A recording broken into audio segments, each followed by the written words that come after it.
Hey guys, welcome to a quick knowledge burst on the top 10 digital business models by market cap and revenue.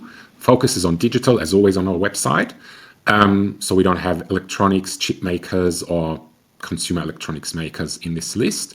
Number one, however, is Apple. Yes, they have electronics, but we will say a considerable amount of their value is created by the digital properties of the iPhone and the electronics. So predominantly, there's the app ecosystem where value is created by third-party apps, millions of apps, without which the phone would just be a phone like 20, 30, 40 years ago.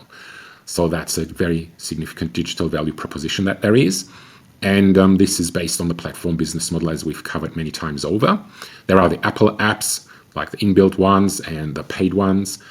Then other value created digitally is data persistence across Apple devices and upgrade cycles. So the data that you had on your Apple iPhone 10 years ago, you still have the photos and iCloud probably, etc. And that's a very important value proposition there. iOS, strong in security, privacy, reliability, etc., and all the ongoing innovations. So the value capture revenue models are the sale of the hardware at a premium pricing because of all the value propositions up the top, and same the other Apple electronics, iPhone, Apple Watch, etc. Switching barriers are very important. Yes, you can move your data and photos to an Android phone, but that's not that easy. Most people don't want to deal with it. So upgrade cycles from iPhone, whatever, 7 to 10 to 14, and stay always within Apple. They don't always stay within, but they do tend to stay within. And then we, of course, have all the services around it, the apps, the App Store, 30% on some app transactions, iCloud and Apple Care subscriptions, etc. So revenue trailing 12 month as of Q3, included Q2 updates 24, is 385 billion. Staggering. And number two is Microsoft, software as a service vertical. And why they are on this list is because of MS Office, which creates roughly 50% of their revenue. Yes, there's ERP, there's cloud business, and all sorts of other things. But our focus is on software as a service, MS Office, and that's a digital value proposition. I think we all know MS Office. It has got much better since it is on the cloud. There's a whole range of tools and apps and features that are being developed. There's the ones that you can get started with quite easily, like Word and PowerPoint. And there's a whole backend of analytics, power user functions, connection to Power BI, and all sorts of other things. So it's a wide range of value for the user that is created. Collaborative features have strongly been emphasized over the last maybe 10 years now, and so on. So subscription is the main monetization model. However, all sorts of plans for different segments, etc.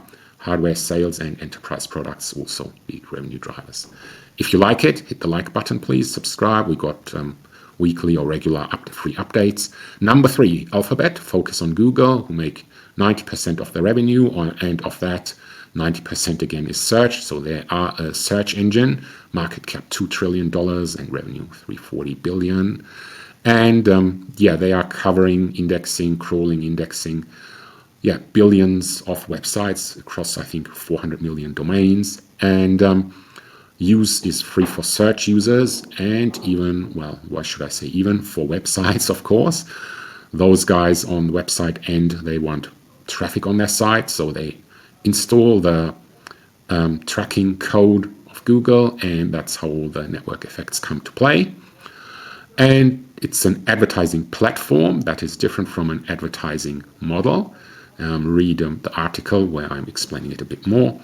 And YouTube ads, 10% of the total revenue. And then there's Google subscriptions, including YouTube and all sorts of other things that you can have, including cloud, etc., etc. So that's Alphabet. Amazon, if we ranked by revenue, would be number one, but the margins in this business are much smaller, so market cap is 2 trillion. Number four, they have the lowest prices because of their massive scale, because of a lower cost structure and better negotiation power, and because they're willing to take lower margins. Call it whatever you want to call it, but that's the truth. Fastest delivery by a long shot now.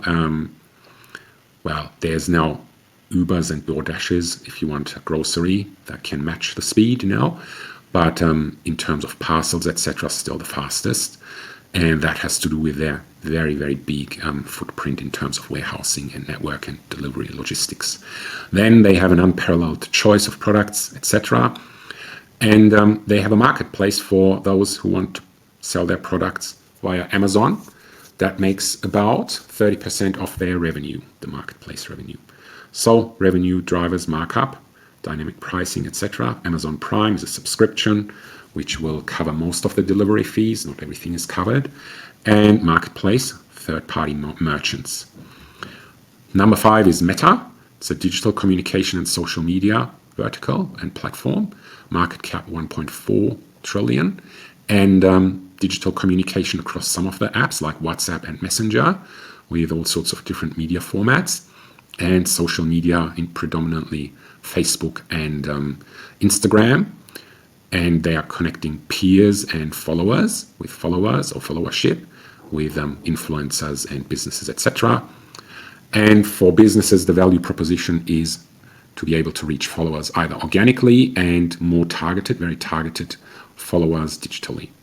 They too have a massive advertising platform that can reach into all sorts of third-party apps and websites, etc. And monetize on their own digital properties and the third-party properties. And the reality labs and smart glasses still trailing a lot. And yeah, let's see how that unfolds. Number 6, so not going to cover that in great detail now. Oracle, SAP, and IBM, very close to each other in terms of market cap and very similar in business models, enterprise ERP, software as a service, and cloud services. And Netflix is number 7. Now, there's all sorts of electronics companies before you get to that, if you look at technology rankings. But digital technology, it's Netflix. They create and source their movies in a linear business model, and they proud themselves to deliver the right titles to the right audience at the right time. So all sorts of analytical smarts and machine learning behind that to do that, and all sorts of forward planning in terms of content creation. Then Salesforce, you could say similar to IBM, etc., but they are fairly different.